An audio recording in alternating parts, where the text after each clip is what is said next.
Tu as peut-être l'impression d'être rejeté, et peut-être que tu l'es réellement. Tu penses ne pas avoir de valeur. Une rencontre pourrait changer ta vie aujourd'hui. C'est une histoire de femmes. Femmes qui ont rencontré Jésus. Et je sais que cette rencontre a changé leur vie. Peut-être que tu te dis que tu n'as pas de valeur aussi aux yeux de Dieu. Alors, suivons cette histoire et que Dieu t'aide à comprendre combien tu as de l'importance à ses yeux.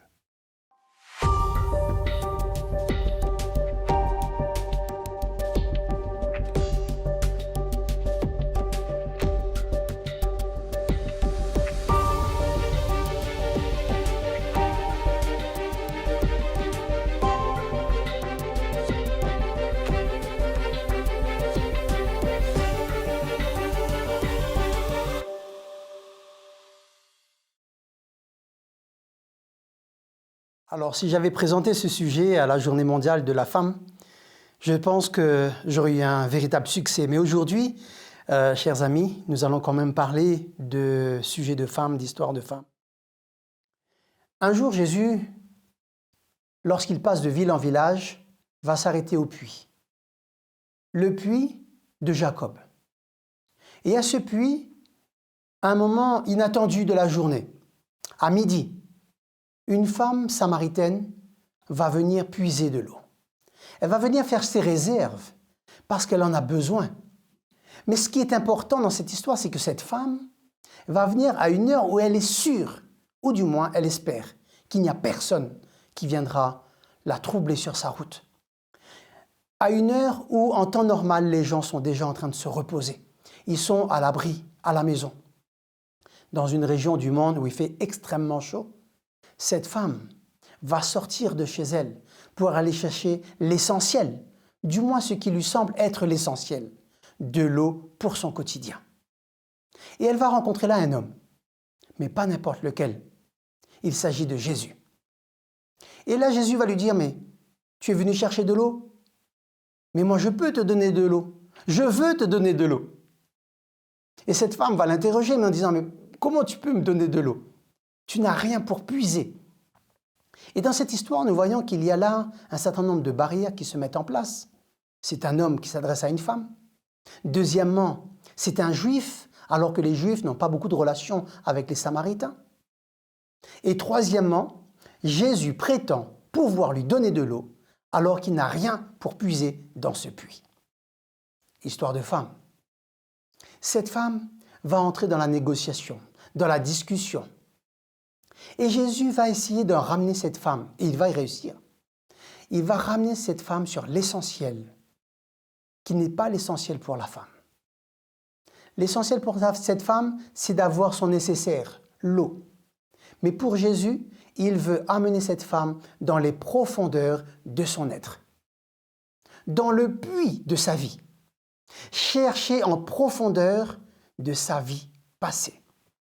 Écoute, va chercher ton mari, puis il revient.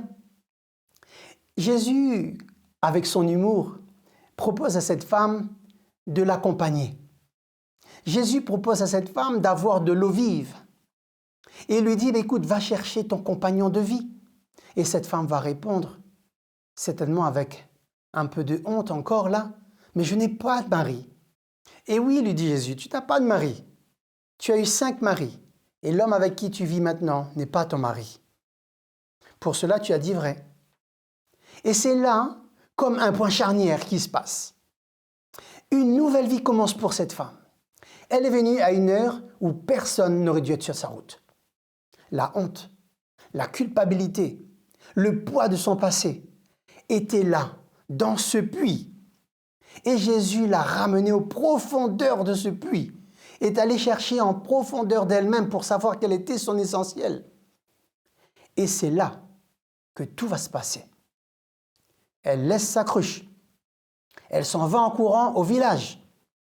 Et elle va dire aux gens, j'ai rencontré quelqu'un qui m'a tout dit sur mon histoire, sur mon passé. N'est-ce pas là le Messie? Chers amis, Jésus a accepté de faire ce détour pour cette femme samaritaine. je suis sûr, je suis persuadé qu'il a accepté de faire des détours pour plus d'un homme. Et si cela était le cas pour toi aujourd'hui et pour moi, j'ai la conviction que Jésus peut et veut faire ce détour pour te rencontrer, pour me rencontrer. La question est la suivante. Quel rapport est-ce que je vais accepter avec ce Jésus qui veut m'emmener aux profondeurs de moi-même, qui veut m'emmener à l'essentiel, c'est-à-dire d'avoir en moi une source de vie, une source qui apporte de la vie autour de moi. Comme cette femme est sortie, oubliant sa honte, oubliant sa culpabilité, oubliant son histoire pour dire aux autres, il est là le Messie. Vous aussi, tout comme moi, acceptons de le rencontrer. Aujourd'hui encore, Jésus accepte de faire un détour pour vous rencontrer. Pensez que Dieu est celui qui pardonne, qui rassure et qui ouvre devant vous un chemin de foi et d'espérance, tout en transformant votre mentalité, votre schéma moral et spirituel. Quand vous laissez Jésus entrer dans votre vie, c'est pour qu'il y change vraiment quelque chose. Il est certainement possible qu'il en soit de même pour vous. Ce n'est pas qu'une histoire de femme.